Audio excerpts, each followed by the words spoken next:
Nigeria operates the system of Monday to Friday as working days. But let's look at the hours about those working days. So what is it supposed to be ideally for an average worker in Nigeria, the number of hours to put in daily?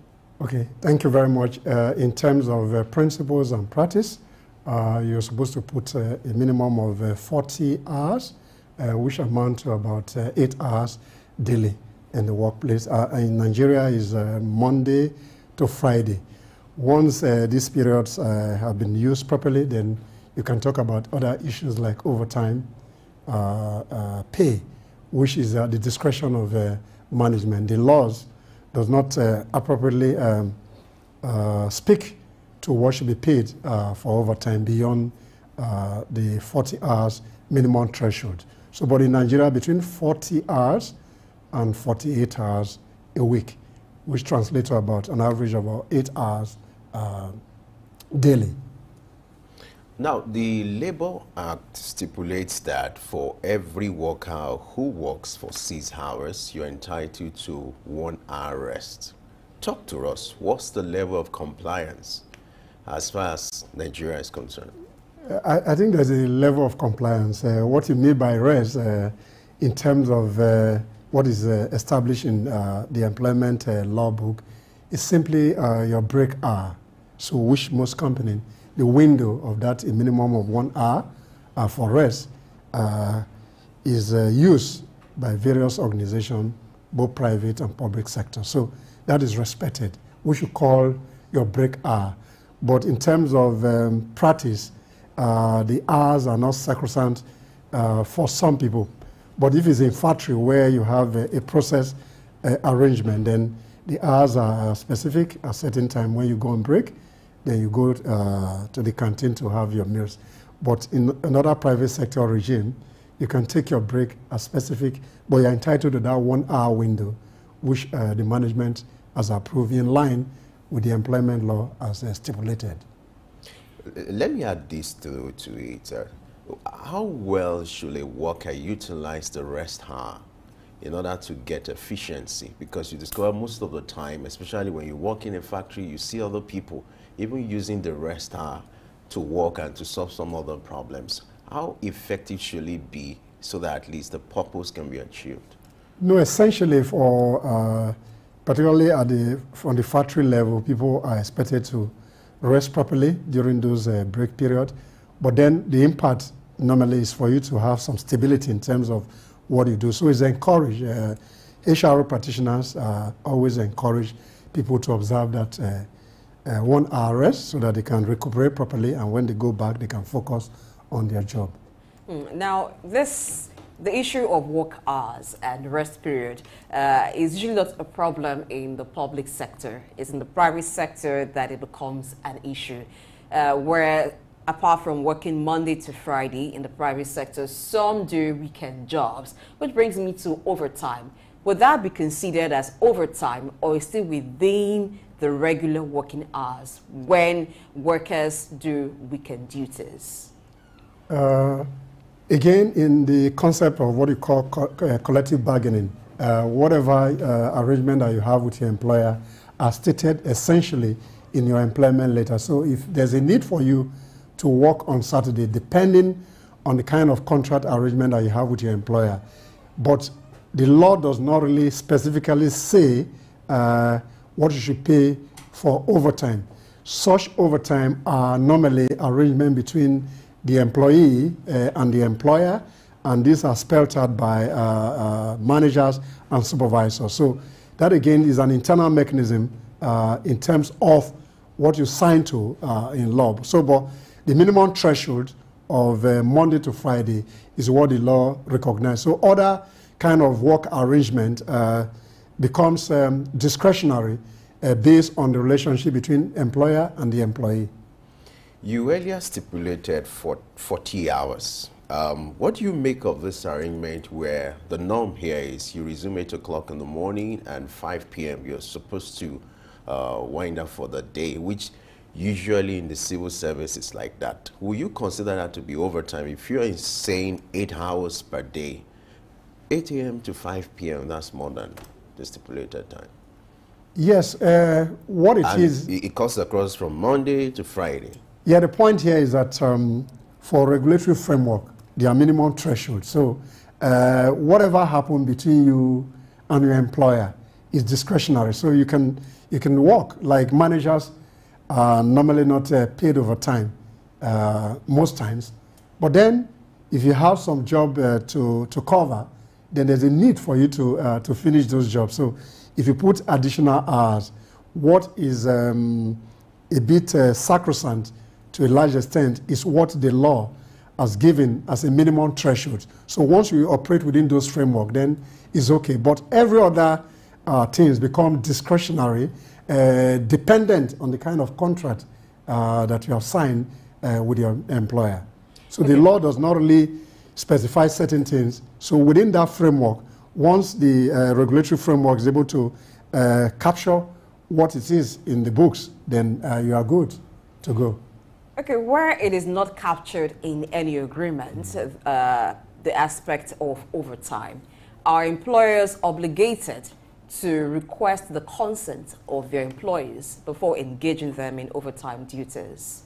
That's what I just spoke to earlier, that overtime essentially is at the discretion of your employer, and within the framework of the organization, you need to have a clearance from your manager and supervisor before you book overtime. So once those clearances are made, then depending on the discretion of management again, whatever is to be paid for the overtime is established between the employee and the employer. So that's what I use the concept of discretion. These are not written out in the law book as what should be paid.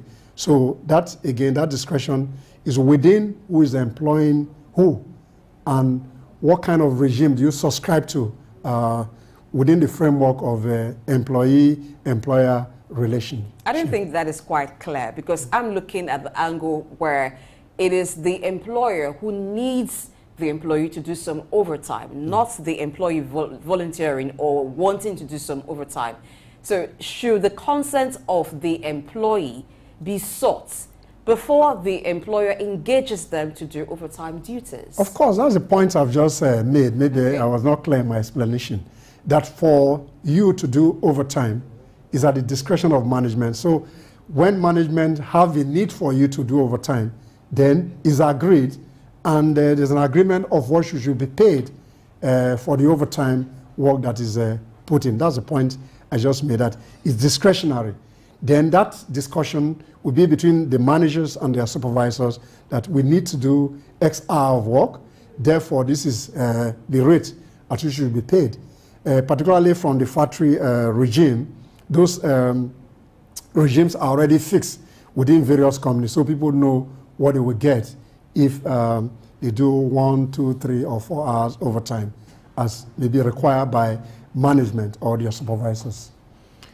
Well, this thing sounds good, but you observe that most of the time these things are not being, followed, even as stipulated by the Labor, the Labor Act. Now, who should ensure compliance, especially when it comes to the part of the employees and then the employers? Who should ensure compliance to the stipulations of the labor law as regards to the office space and the running of an organization? You have, within the Ministry of Labor and Productivity, you have an advisory council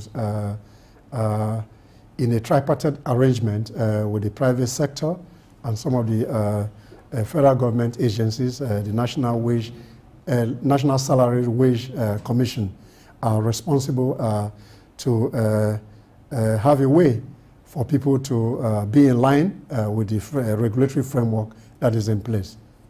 All right, in times like this, we're seeing new kinds of working arrangements with the introduction of different working modes. We have on-site, we have remote and hybrid. Now, particularly with hybrid being introduced a lot to the private sector, given the fuel subsidy removal issue.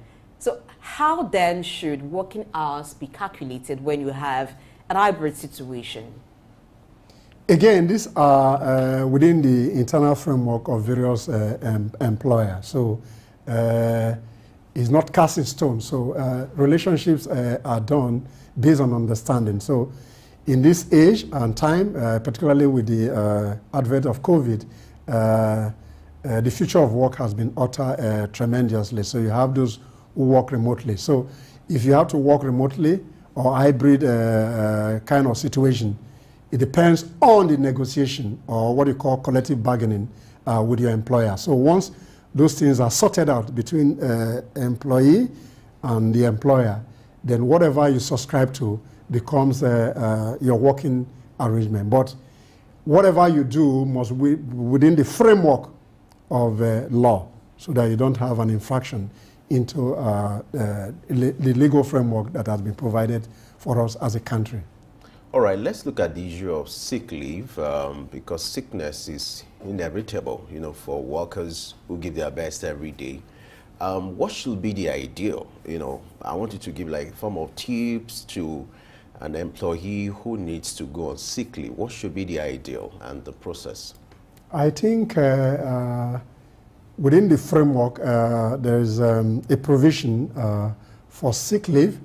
I'm not too sure offhand now, but I think workers are entitled to about 12 days in the year for sick leave, but then you must corroborate this with an evidence from a medical doctor to show that you're actually sick for those periods. So by law, there are provisions for you to have what you call sick leave to take care of yourself.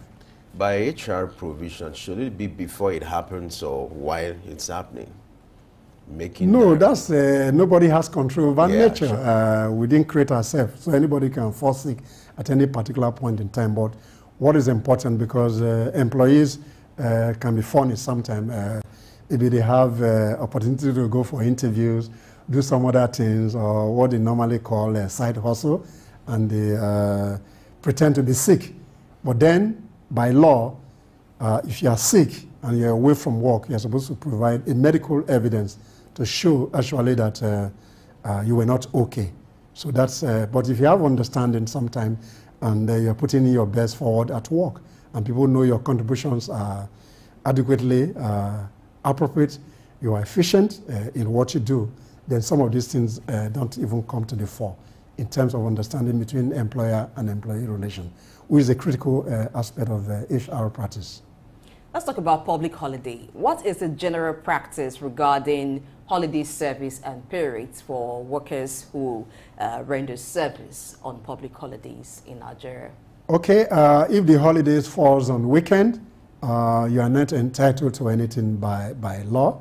But when a day is fixed beyond weekend, then the management, depending on what is in practice, I have to be very careful here so that people don't use that as a basis. So whatever you do is based on your psychological contract with your employer. So if there's a public holiday declared, then if there's an arrangement in place, I think you're entitled to some form of gratia from your employer.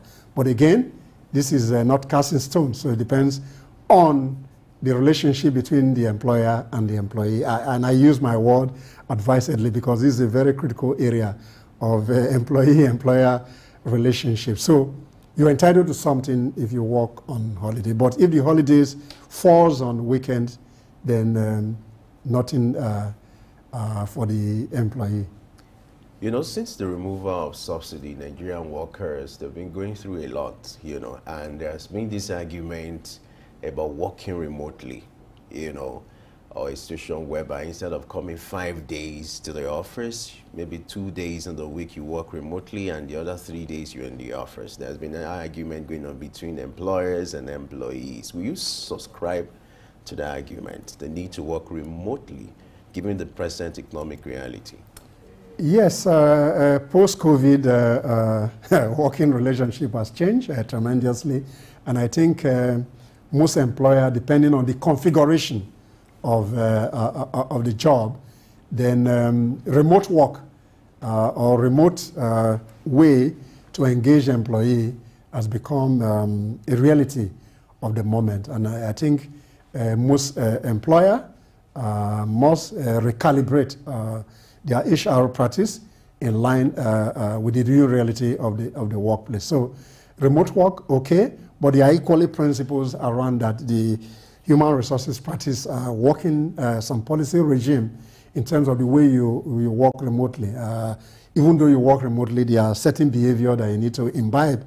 I recall I had a training where somebody was staying almost not properly dressed while the training and they switch off the camera. So where people are devising mechanism to see how people can work remotely, and they can become more accountable, and they can still make reports, and people can still speak to them even while they work remotely. So it's a reality of our time. So most employers, particularly those who are practitioners in the HRO sector, must work in line with our current reality to shape particularly the future of work, which is changing and which is very dynamic. Let me ask this question on behalf of my constituency. Now, when I say things like that, I guess you already know the constituency I'm referring to. Please, for those who don't know, I mean, those of the female gender, working hours for nursing mothers and for mothers for parents especially, not just nursing mothers, for parents, the issue of school run, how does it affect the working hours arrangement, and what should be the agreement kind of or relationship between the employers and employees in this aspect? Okay, again, I go to the initial concept of this conversation. There are certain things that are not within the legal framework that you call the power of discretion. So there are certain arrangements between the employee and the employer that are not stated in the statute. So the concept of school run has become a major challenging scenario in the way we work in our environment.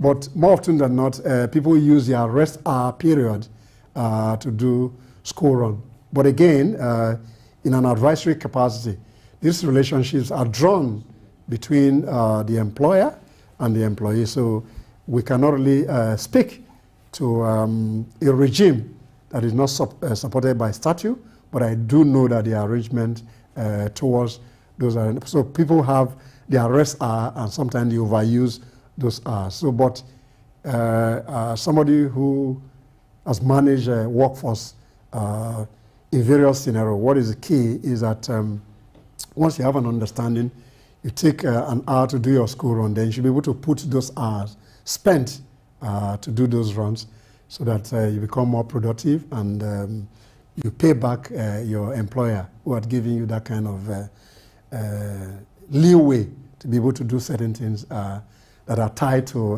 motherhood, and because everybody is a product of motherhood. So I think that's is within the limits of discretion. Talking about holidays, let's look at the issue of maternity leave. You know, for some organization, maternity leave is 1 month, some 2, some 3 months. In fact, I know of a state like Ekiti State who came up with a law that maternity leave has to be 6 months to give room for exclusive breastfeeding. Now, that's the one side of the argument. What should be the norm when it comes to maternity leave? And then the other side to it is the issue of paternity leave, which is the husband now to also go on leave when the wife puts to bed. The argument is ongoing. What do you make of this argument? All right. I think Ekiti State is a model when you talk about gender sensitivity. That's just on the one hand. But within the legal framework that currently exists, I think for public sector, you have about 14 weeks for maternity leave. Then in private sector, I think it's about 12 weeks. So then the new regime, the laws amended, give 14 days, I think, for paternity leave. So within the legal framework, this has been taken care of adequately. Like I want to put in here again, there are certain arrangements with different organizations in terms of practice that make some arrangement. And you know, for commercial purposes, I won't mention, I know some banks, if you're a nursing mother, after your mandatory leave, you are expected to shut down earlier or resume later. So if you are resuming at 8, you resume at 9.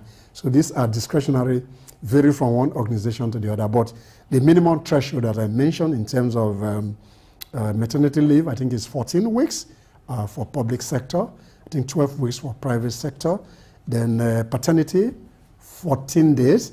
But within this minimum threshold, different organization has certain things in place that support breastfeeding and some other regime to encourage gender sensitivity in the workplace. All right. Let's look at requests for permissions during working hours. We are a very religious people, I mean Nigerians and many parts in Africa. So from an HR perspective, when workers seek permission to attend to religious activities during working hours, how should issues like this be approached? Are they obligated to be granted such permissions? Again, within the legal framework, this doesn't exist. But what is key really is the employee-employer relationship. And as I stated earlier, once you have a good relationship, certain concessions can be made based on your contribution and productivity at work. So these are not really cast in stone arrangements. So it moved from one employer to employer. But I do know for some religious considerations, Fridays are set aside for certain faiths so that they are able to do their worship. How do we ensure that workers, they know their right? Because it seems the level of awareness, the level of public awareness when it comes to workers understanding their rights, when it comes to work hours and overtime, it's not there. It's not as massive as it should be. How do we begin to orientate workers and improve the level of public awareness, especially when it comes to their rights? I think it's a major challenge in our environment. I think this issue has to do with our reading culture. Even in insurance as well, when people take up insurance policy, people don't look at the policy document. Same with employee. When they sign on into the contract, what they call the psychological contract, more often than not, once they see what make up their pay and they are happy with the pay, all other elements of the contract, people don't even look at them. So on the other hand, some employees know their rights. Sometimes people just gloss over some of their rights. So in terms of your relationship with your employer, every rights and duty are specified in that simple contract that talks about the offer, the acceptance, and all the consideration from the perspective of contract generally. But what is important is that most workers do not know how to fight for their rights. But then there are even regulatory provisions. Once there's a dispute between the employer and the employer, they have windows to approach the Nigerian Industrial Court, which is a court saddled with the responsibility on trying to resolve conflict between employer and employee. So the rights and duties are there, and sometimes there's an overbearing influence from employee on the employer. When employers demand their rights, people feel that there's an infraction, because more often than not, people don't look at their contract. Everything is simplified as stated in the contract. So you can only know your right if you understand the kind of contract that you have signed with your employer. The issue of contracts mainly exists within the corporate setting. Now, for businesses that are within the informal sector and artisanal in nature, where it's a non-written agreement, how do employers enforce their rights, and how do employees also enforce their own rights? Because sometimes there are issues where an employee calls the employer and to say, Madam Oga, I can't come to work today, and it's that morning or it's that day, and it happens repeatedly. Or the employer says, within maybe an agreed off day, you have to come to work. So how can issues in that sector be resolved when there's no written contract?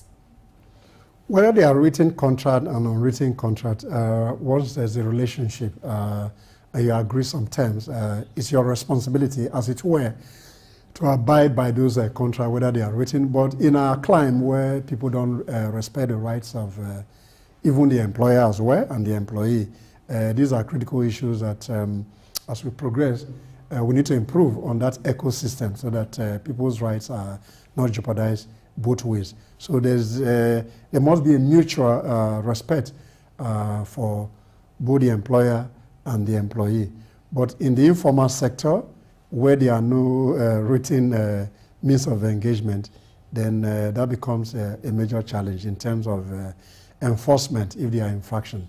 So, but I think in my own personal view, people should just respect mutual understanding that is rich, and we're in an environment where people don't respect commitment. So it's simply the issues of commitment.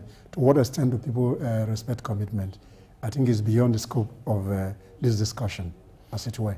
The last time minimum wage was reviewed was in 2019, where up to now it's at 30,000 naira. Let me put this to you. Do you think Nigeria is due for another review when it comes to minimum wage? Well, within the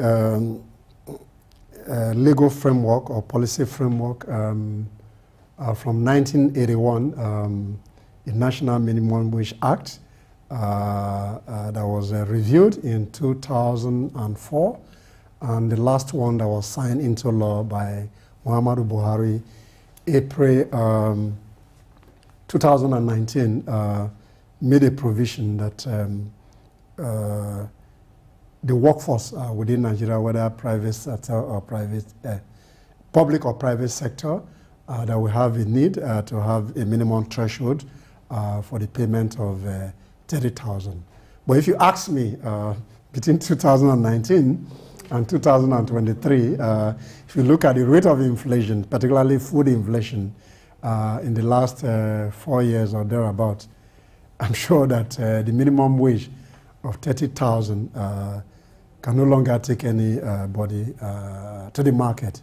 Therefore, within the concept, which is a universal framework, is what you call COLA, C-O-L-A, which is cost of living adjustment.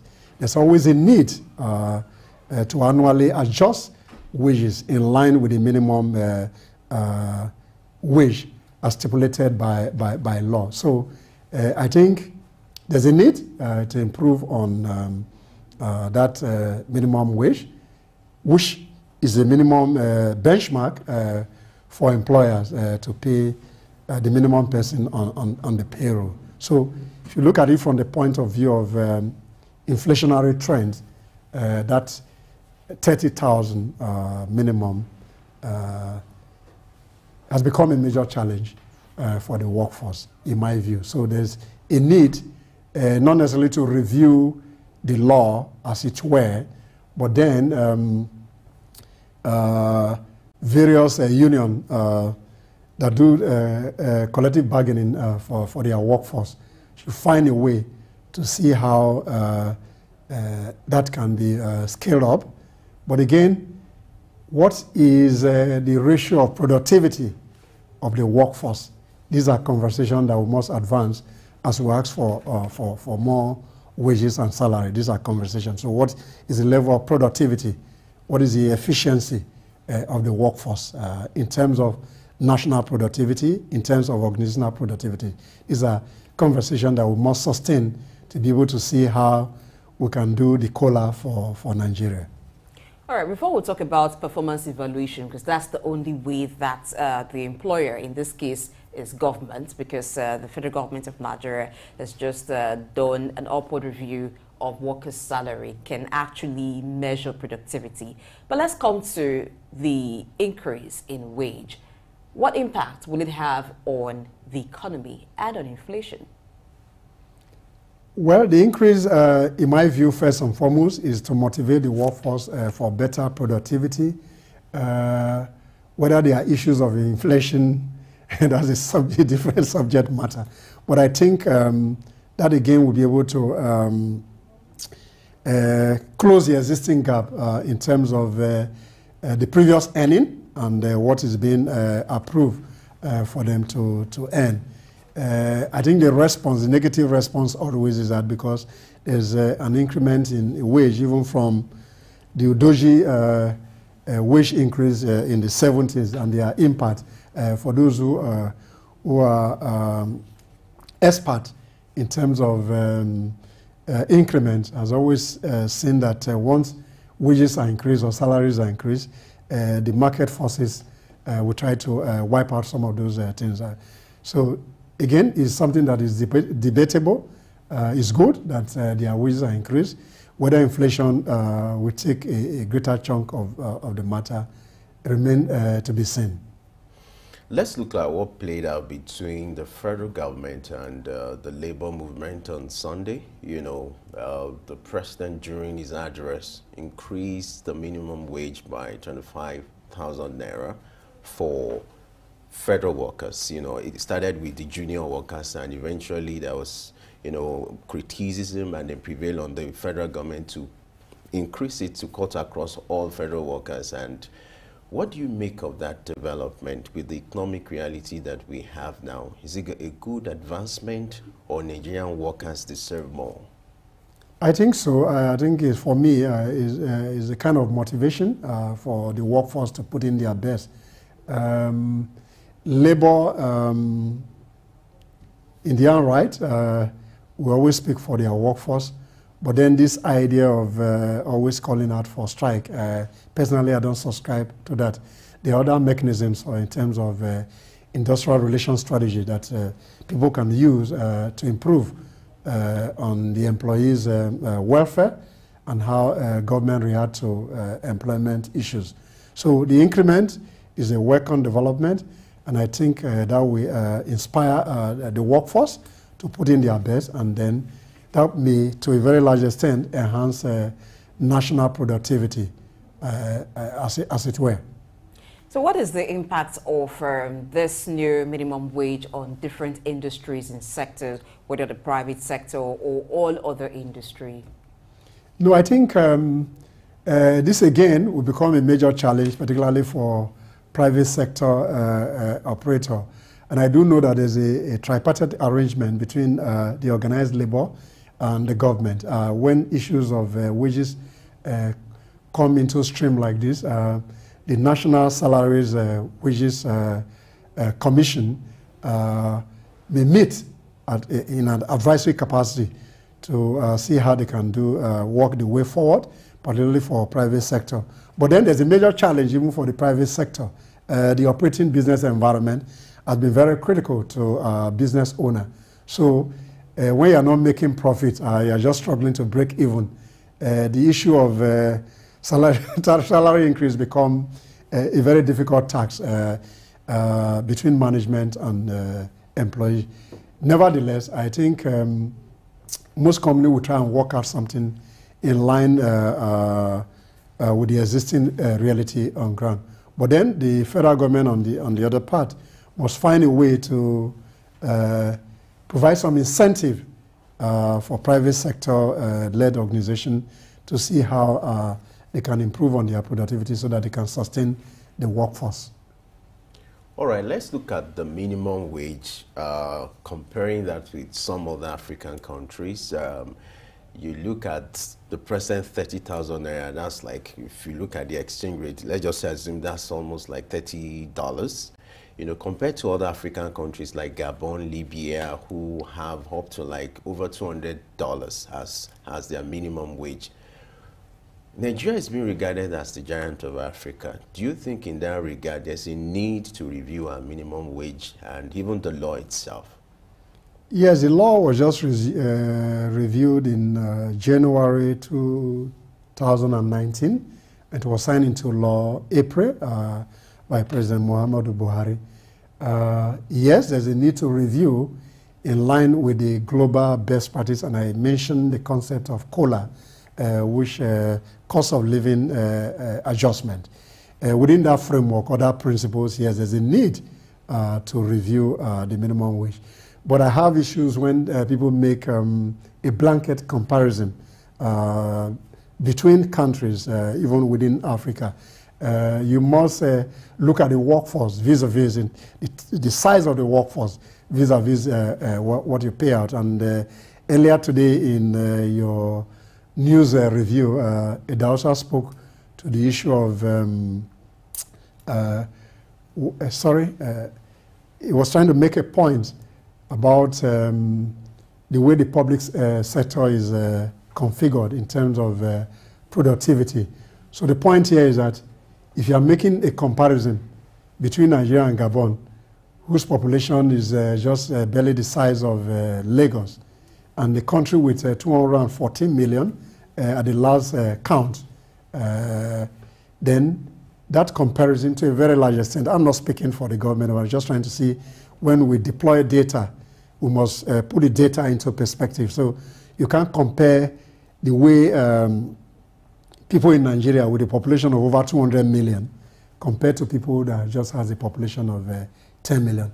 But I agree with you totally that there's a need to improve on the minimum wage, particularly if you look at it vis-a-vis the exchange regime.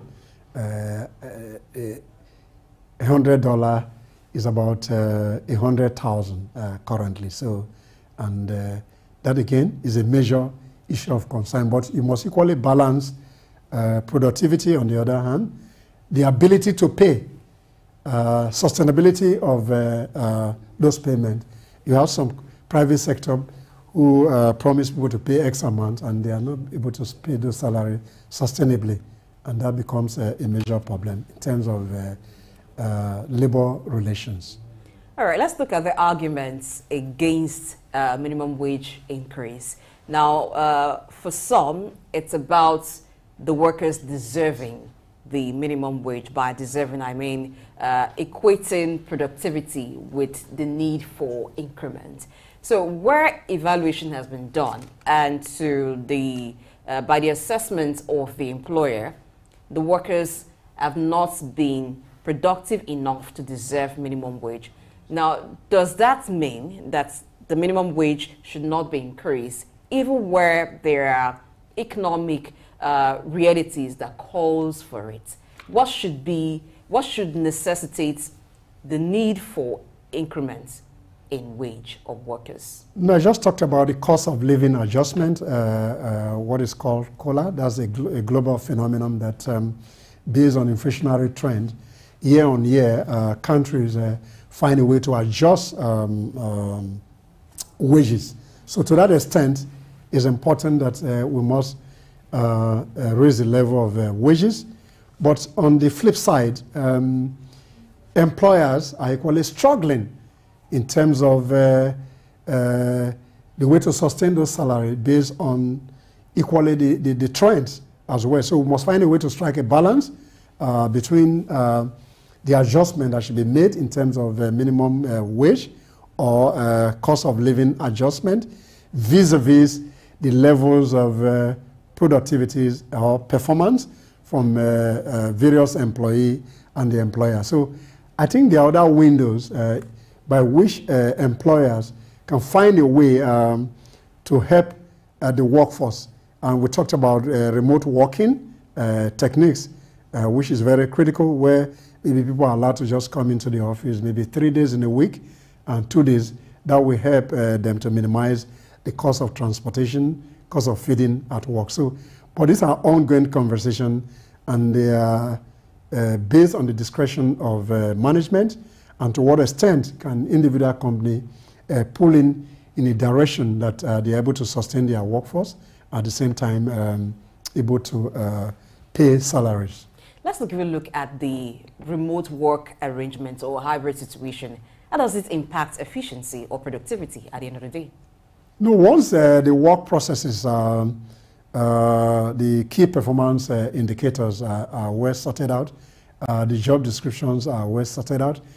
For those who do what we call job evaluation, there's a need for them to reevaluate the way people work, and in terms of the rating, when you talk about critical success factor in the workplace, there's a need to put a component for remote working. So those percentage, they are realigned in terms of the way people work. Then when you do assessment or performance management, then this becomes the major building block in terms of the way you assess the staff, in line with the current reality. To that extent, this may work to balance employer-employee relationship.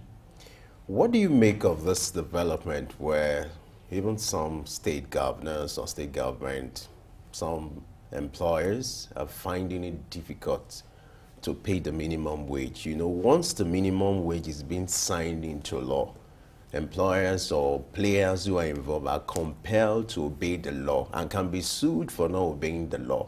So what do you make of that situation? Even some state governments, they're even owing salaries, they're not paying the minimum wage, and yet it seems like there's no problem. I think, again, from the perspective of collective bargaining, why there's a minimum threshold in terms of what you call a minimum wage. And I think employers and various state governments should have the responsibility, as it were, to negotiate with their employees based on their own comparative advantage, the efficiency of their labor force, and their capacity to pay.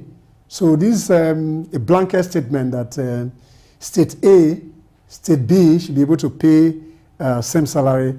In my view, I don't think that is sustainable over a period of time. The minimum threshold, yes, is okay, but even when states are not able to pay that minimum threshold of 30,000, there's a provision in the National Wage Act of 2019 that prescribed the minimum fine for those who make an infraction into the law. I think it's about 75,000. Yes, I think it's correct, 75,000. That's what is stated in that policy. So the point I'm trying to make here, you cannot compare Lagos with Taraba State, for example, in terms of what they should pay, or Adamawa. I think let states work out what is convenient for them to pay based on their peculiarity, the size of labor force that they need in terms of their capacity and ability to pay. But for political expediency, some of the workforce, particularly from the public service, are politically driven, and that's where you have a lot of unproductive workforce in the public service. So those who are in charge of public policy reform must equally look at the way we can reprogram the workforce in terms of having the appropriate upsizing, downsizing, whatever, or downsizing as the case may be, and people should be trained properly so that they can fit into other new job roles. I think the public sector workforce is overtly over-bloated, if I may use those words. It's still bloated. So we need to streamline so that people are able to pay. And if you look at the Linkwayum model, which the Hausa often speak to, is that you must be able to attract the appropriate people even to the public sector. You pay them the same pay that people will pay in the private sector, so you're able to drive public sector processes and engineering. All right, so how often should minimum wage be reviewed? From the perspective of the concept of COLA, I think in some client, particularly in the US, I think that adjustment is done annually. If my information serves me correctly, I think so. There's a need to do that adjustment. That adjustment is not necessarily speaking to the minimum wage, as it were, but companies, public sector should be able to do that annually to adjust what you call the minimum wage, no, not minimum wage now, cost of living adjustment. And I do know organizations from time to time look at their budget in line with the current reality, make adjustments to staff salaries, depending on their earning as well. I need to emphasize that. Let's look at the Nigerian Labour Congress. How will you assess, the level of sense of responsibility? Would you say NLC is living up to its responsibility when it comes to the issue of minimum wage and the laws that are guiding it? Well, I think the Nigerian Labour Congress is an amalgamation of various unions that make up the Trade Union Congress, as it were. But as a union, I think what is important in my view is that they should find a way to prevail on their members, to improve on their productivity first and foremost, on the one hand, and find a way on how they can improve on the welfare of their union. When you call for strike, there are jurisdictions where labor movement call for strike, and the period of strike, they make provision to pay their worker, and this is not the case. So more often than not, the organized private sector is always bleeding when the labor union go on strike.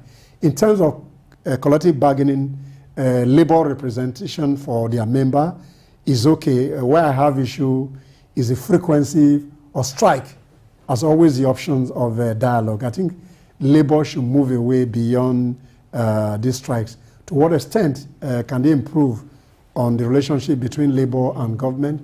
To what extent can they improve on the productivity of the workforce so that they're able to sustain the business and sustain the pay? I think those are the conversations. To what extent can the organized private sector keep people on their job? These are the conversations. And I think there should be a robust relationship between organized private sector and labor so that their members' welfare can be sustained over a period of time. Let's even look at who the minimum wage applies to. So who is covered by the minimum wage? Are there exceptions to the minimum wage laws? No, a minimum wage simply put a benchmark at which beyond that benchmark then becomes an infraction into the regulatory framework that set up the National Minimum Wage Act. So the benchmark, beyond that level, then anything below that level becomes a major challenge. So, but in terms of what people earn is a responsibility of bargaining, the way you're able to bargain with the employer in terms of your contribution, in terms of your experience, in terms of your capacity. So that minimum wage is just a minimum fulcrum in which employees should discuss their wage and salaries issues. When it comes to this issue of minimum wage and the laws, you often see NLC like the vanguard of this fight of championing this cause. But what you make of the athlete associations, the athlete unions, it seems their roles are missing.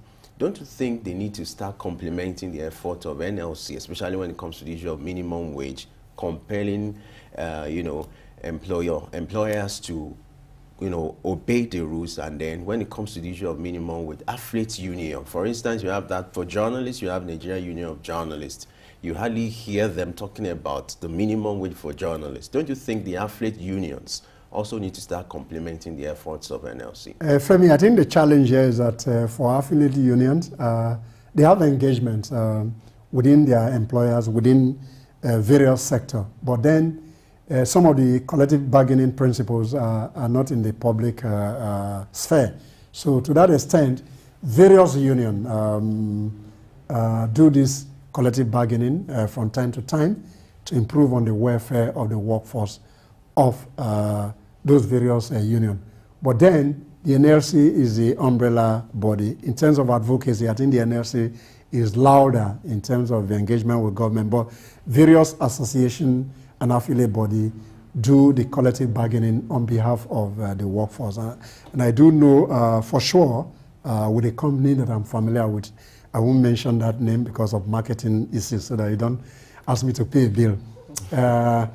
There's a review of salary of that particular union January this year, minimally, maybe about 10%. So those things happen from one affiliate or from one association within the labor. But when it talks about aggregate in terms of advocacy for the workforce, the TUC and the NLC have the prerogative to collectively talk on behalf of the general workforce. So affiliates are doing their work, but very silently within the industry where they operate. All right, finally, let's look at response to minimum wage raise, which mostly is the increase in the price of goods and services. And at the end of the day, it waters down the gain of the increase. Is there a way to address that? Yeah, I think why we appreciate the concept of market forces as the determinants of business relationship. There are certain jurisdiction where there are some kind of, if you say, price control, not necessarily price control in terms of not allowing market forces to determine the prices. There are minimum threshold in which price cannot go up. To that extent, then you can have the ability to stop the trends in terms of inflation and the negative impact it will have on the increment in terms of wages and salary. But again, that's a major challenge for labor and government. So some of these other people who put product in the market belong to some of these unions. So at a union level, let's advise the various people to see how they can find a way that inflation does not erode the price, the wage increase. This is Early Exchange, shaping policy, advancing development.